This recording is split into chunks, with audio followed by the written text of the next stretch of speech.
Okay, in this video, we're going to make a bulk image resizer using Python. We're going to be using a package called Pillow. Pillow is a fork of the older PIL module. This one's been updated a lot more recently and just is updated more consistently. So the first thing we need to do is install Pillow using pip.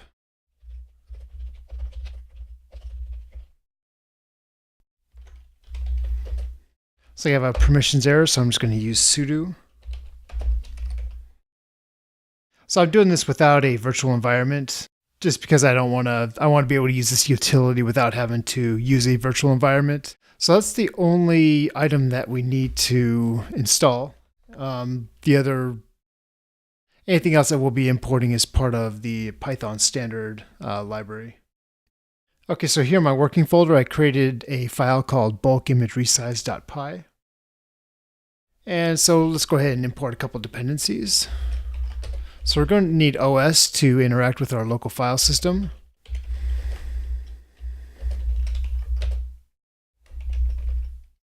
And we're going to import image from PIL. So PIL, it's the same syntax as the old library. We've installed Pillow, and that's actually what it's going to be using.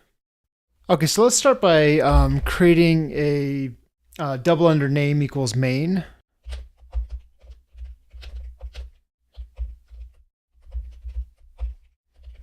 And we're just going to set up some variables for now.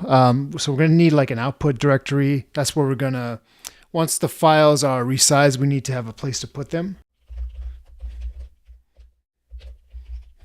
And I'm just going to call that resized for now. And so we're going to get the current working directory. So we need to use OS, the OS package.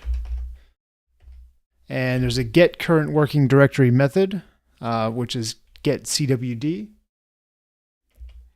And we need an input directory. The input directory is going to be where all the files currently are that we're going to be processing. And let's just create another, just so we can get an absolute path, a full input directory. So we need the current working directory, and then we're going to concatenate the relative path, which is input dir. And next thing I'm going to do, I'm going to make a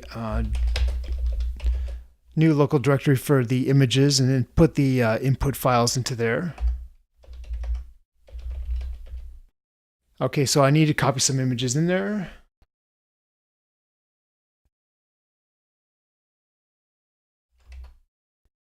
Okay, so I've copied some images in there. And if we just list everything inside that folder, so we have, these are basically slides for other videos and other things that I'm working on. So yeah, we have basically these are 1280 by 720 images. So we're going to resize those to make a sort of a thumbnail out of these. And you notice in the code we have an output directory called resized. So that actually does not exist. It would be a local relative directory. So we're going to just assume that whoever's running this has never run the script before. So we're going to check to make sure that that folder exists. So if not, os.path exists. And the path is going to be, let's use os.path.join. And so what we need in here is directory, which is our current working directory, along with the output directory. So it's basically checking. So we need an absolute path to check if the path exists. So if that does not exist, we're going to go ahead and make it. And then so just like in the command line, the OS module has a make dir. And then the path is going to be output dir. Now for the input directory, the images, we're going to optimistically assume that that exists. So, but just in case it doesn't, we'll just handle it by putting it in a try except block. So so we need to loop through the files for file in OS, and then now we can list every file in the directory. And the path is going to be the full input directory. And let's just print the file for now.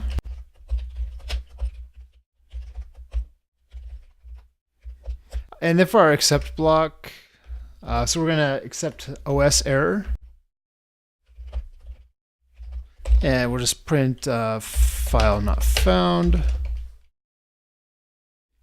So if we run the script as it is right now, it's not going to, it should be able to read everything that's in that directory and list it for us.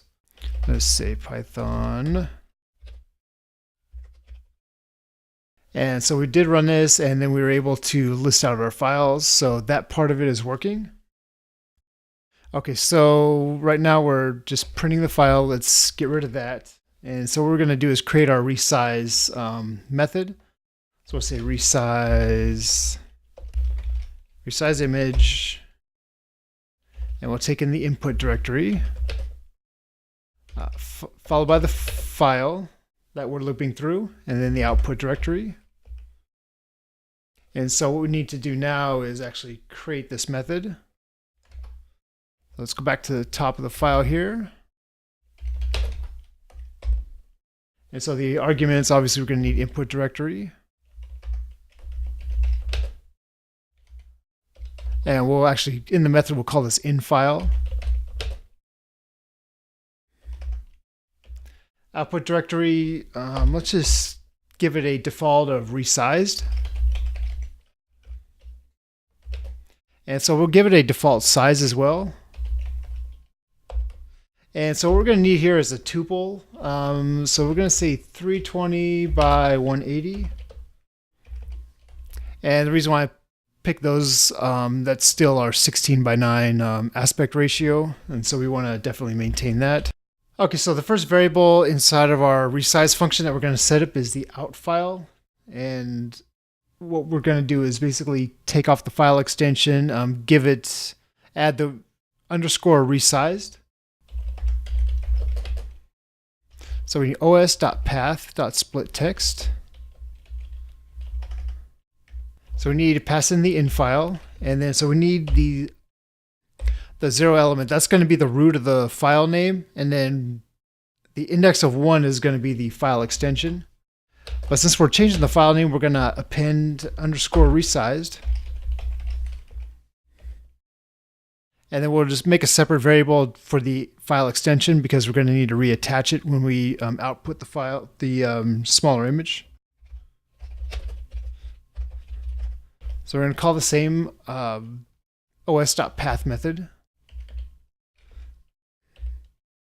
And that's going to have the index of 1. Okay, so now we can process the image. We've already imported image from the pillow library. So let's wrap this in a try except. So we'll set up a new variable called img. And we're going to use this to open the file, or open the file because we have the file path that was passed to this function.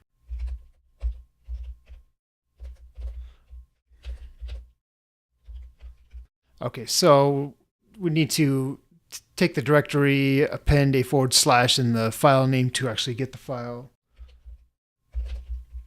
So now we can call the resize method. So the first argument we're going to need to do is pass in that tuple.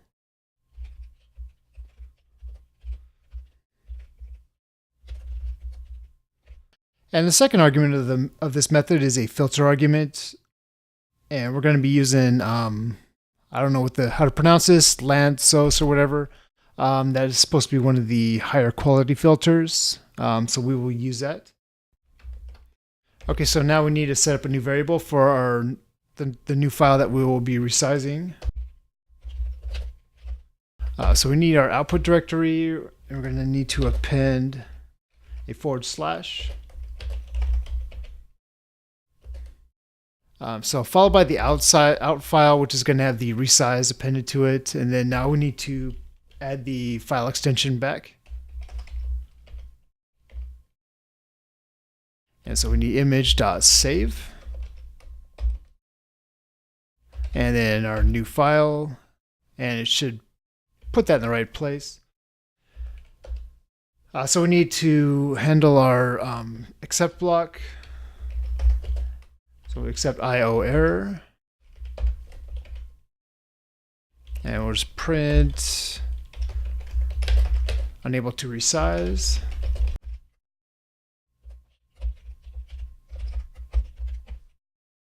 Okay, now we can go ahead and try running this.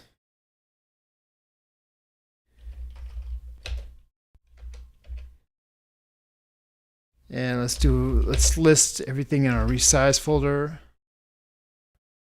It's like we did, we're able to process it, and it successfully renamed the file by putting the underscore resized.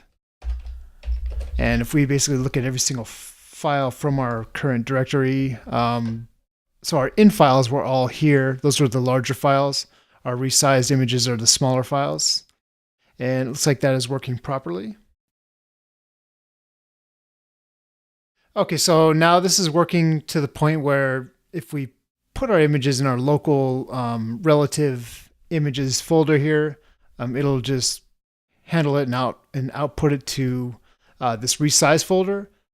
It would be nice if we were able to pass in some sort of command line argument to specify where we want the files to come from, where we want them to go, and then also we'd like to be able to specify what size we want them resized to. So let's go ahead and use argparse to handle some command line arguments. So we'll just go ahead and import the library.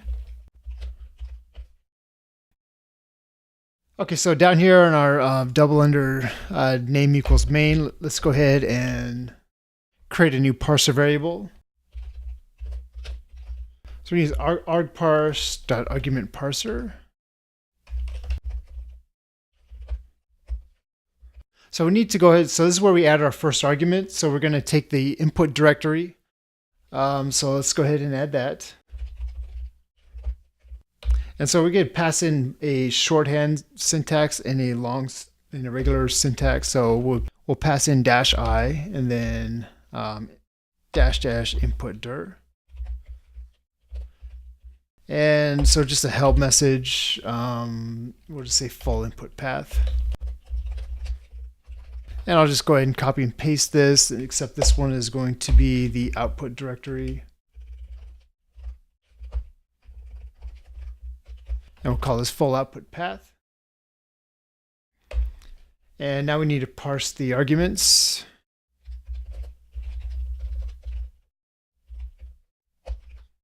And just for debugging, let's go ahead and print these. Okay, now that we have our argparse set up and a couple of command line arguments to determine the input and output paths. So we need to make a couple adjustments down here. So the first thing we're going to do is check and verify the input directory. So we're going to say if args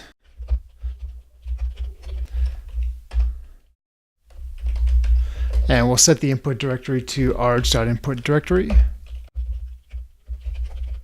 So if it's not set, if the user did not pass any command line argument, then args.input directory is going to be none. So we'll hit this else block. And then what we're going to do is switch to an absolute path. So dir plus / images. And that'll give us the same input directory that we already have. So right now we're just using a relative path. So we can go ahead and get rid of this. And this variable here, actually we didn't need this in the first place. Let's just go ahead and get rid of full input dir. And then so we already have a full path, so we can change full input dir down here to just input directory. And then so when we pass to our resize image, we're going to pass the full directory into that function also. Okay, so we can go ahead and run this since we have the input directory set up. So what we need to do is let's expand this a little bit. So we were reading from our images folder before. If we do not pass any input directory in as a command line argument, it'll do the same thing. It should do the same thing as it did before. But what I'm going to do is I'm going to copy to another folder and then pass those in as a separate argument. So we use the cp command and we need to pass in -r. So we grab it copies all the files as well. So we're going to be copying from images to, let's just make a new directory called photos.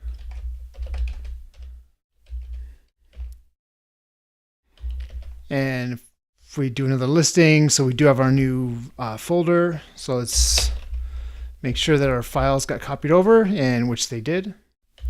And notice our resize folder is not there, that got deleted. So we can go ahead and try rerunning this and see if it creates the same thing that we had before.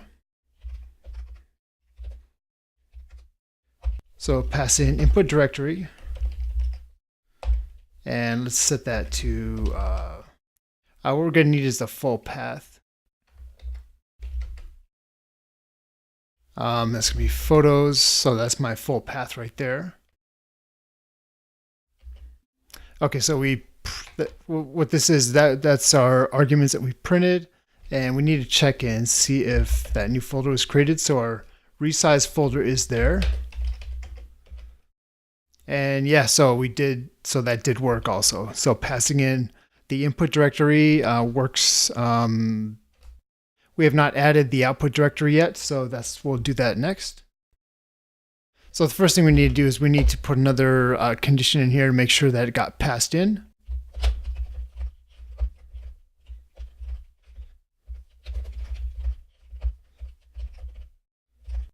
So if it's not passed in, what we're going to do is, so we need dir for our current working directory. And we're going to add /resize, which would make it what it is right now. And so we can go ahead and get rid of this.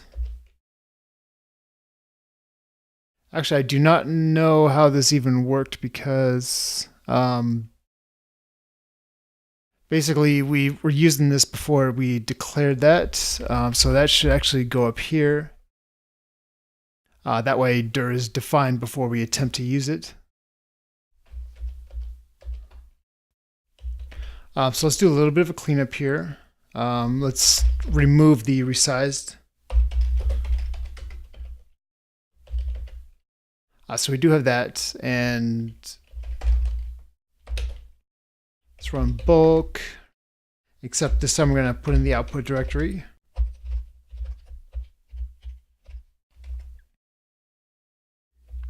And we'll just call this testing. And so we see our testing folder did get created. And our images are in the correct folder. So we got the input directory and the output directory. Those command line arguments are now working. Okay, so the final feature that we'll be adding is we're going to be adding command line arguments to override the default image resize. So let's go ahead, and what we're going to do is change this a little bit. We're going to create a constant. That way we don't have to define it in one spot. We'll call this default size. And we'll set that to a tuple of 320 and 180. And I'm going to go ahead and clean this up here. So we need to add a couple more arguments. Our argument group. So the first one is going to be the width. So the shorthand will be -w. The other will be -- width.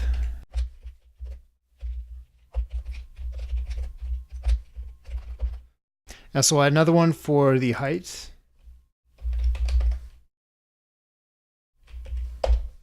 And we're going to use -t for the shorthand. -h we cannot use because that will conflict with the help argument. And the help argument, if we were to just pass that in, so -h, what that does is just give us information about what command line we can pass in. So it basically gives us all of our options here. So if we tried that, we'd get an error. It would not work. So we have to use -t instead of -h. So in order to preserve the aspect ratio, let's get rid of that. We're going to make sure that both width and height are passed in. Otherwise, we're going to use the defaults.